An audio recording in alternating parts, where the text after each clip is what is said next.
Hi friends, வாங்க வணக்கம். எல்லோரும் எப்படி இருக்கீங்க? நல்லா இருக்கீங்களா? சாப்பிட்டீங்களா?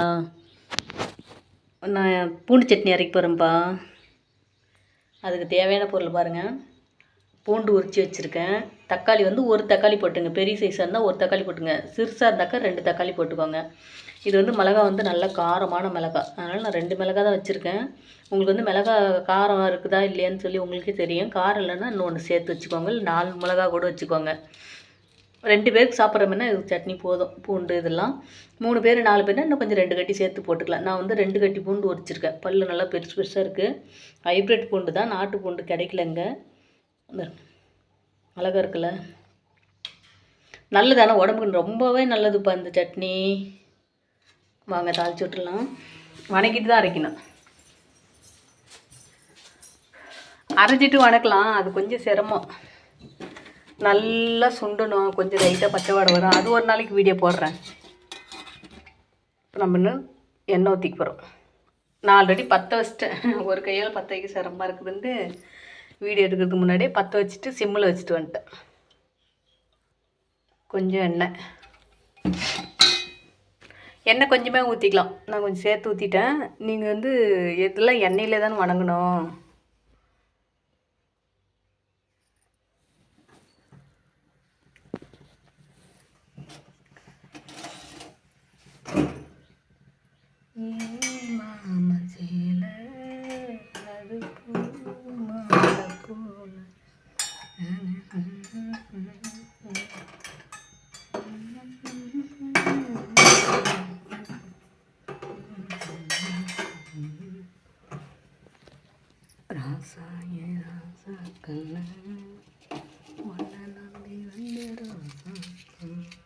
ஃபஸ்ட்டு வந்து வரமிளகாய் போட்டு பொரிச்சு எடுத்துக்கலாம்.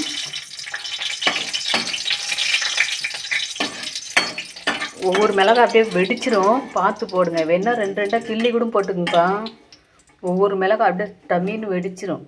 ஏன்னா மூஞ்சில் வெஞ்சில் அடிச்சிச்சுன்னா பாவம் ரொம்ப போயிடும். இது எங்கிட்ட வைக்கிறது? நான் வைக்கிறதுக்கு தட்டு இங்கே வச்சுட்டேன். இங்கே இருக்கட்டும், பக்கத்தில் எடுத்து வந்து வச்சுருங்கண்ணா. அப்படியே விட்டேன். இப்போ இதில் பார்த்திங்கன்னா பூண்டு நல்லா போட்டுக்கோங்க. பூண்டு எடுத்து போட்டு பருப்பு கிருப்பு எதுவுமே வேணாம். பூண்டு சட்னி சிம்பிளான சட்னி. இப்போ வெளியில் ரூம் படிக்கிற பசங்க, வேலைக்கு போகிற பசங்களாம் ரூமில் சமைச்சிட்டு இருக்காங்க அப்படின்னா சிம்பிளான சட்னி இது.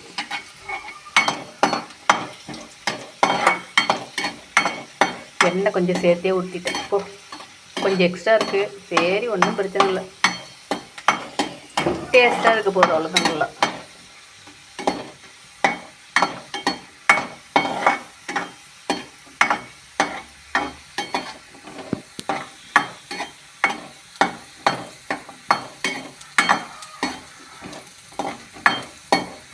குழந்த பிறந்த பொண்ணுங்களாம் பூண்டு பாலில் போட்டு வெவிச்சு சாப்பிட்டா நல்ல பால் கிடைக்கும்.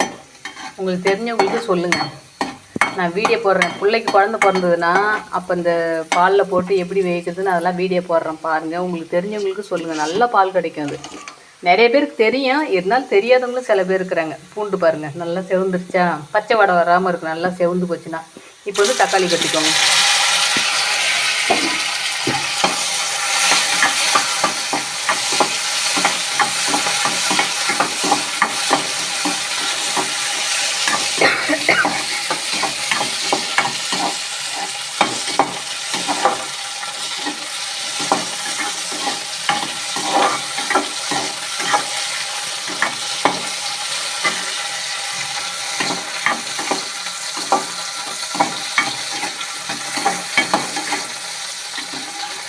பூண்டு பாருங்கள் எந்த அளவு செவந்துக்குது. பச்சை வாடை இல்லாமல் நல்லாயிருக்கும் மனமாக.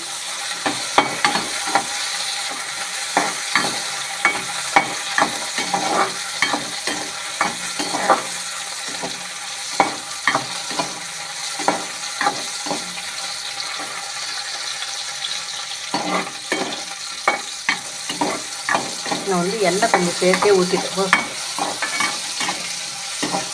அதனால் அப்படியே எல்லாம் அரைச்சி வச்சிடலாம். அப்படியே அதிலே காய வச்சு கடுகு போட்டு எண்ணெய் நீங்களாம் கொஞ்சமாக சேர்த்துக்கிட்டுப்பா. நான் தெரியாமல் ஊற்றிட்டேன்.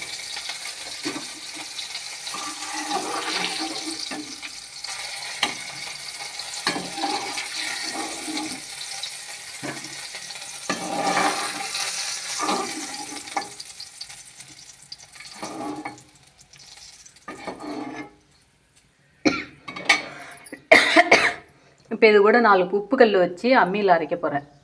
உப்பு கல் வச்சு அரைச்சிட்டு அதுக்கப்புறம் தாளிப்பு இடியை போடுறேன்.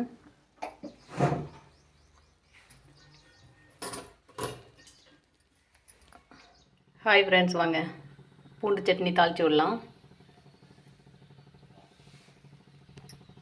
எண்ணெய் கொஞ்சம் காஞ்சிச்சு.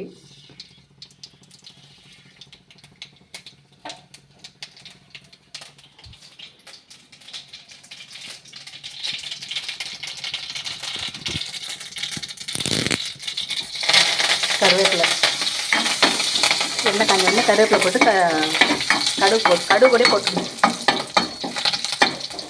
கருவேப்பிலையும் நல்லா கடுகும் பொரிஞ்சிச்சு, கருவேப்பிலையும் நல்லா பொரிஞ்சிச்சு. சட்னி கொட்டி நான் எண்ணெய் கொஞ்சம் சேர்த்தே ஊற்றிட்டல, அதனால் அதிலே தாளித்து விட்டேன்ப்பா. இது தட்டில் கட்டு வலித்து போடணும். செல்லு கையில் இருந்தாலும் வலிக்க முடியாது. அவ்வளோதான், பூண்டு சட்னி ரெடி. சூப்பராக இருக்கும். ஆனால் தோசைக்கு செம்ம காம்பினேஷன். இட்லிக்கு நல்லாயிருக்கும், எல்லாருக்குமே நல்லாயிருக்கும். இதை விட சப்பாத்திக்கு இன்னும் சூப்பராக இருக்கும். சரிப்பா, பாய். அவ்வளோதான்.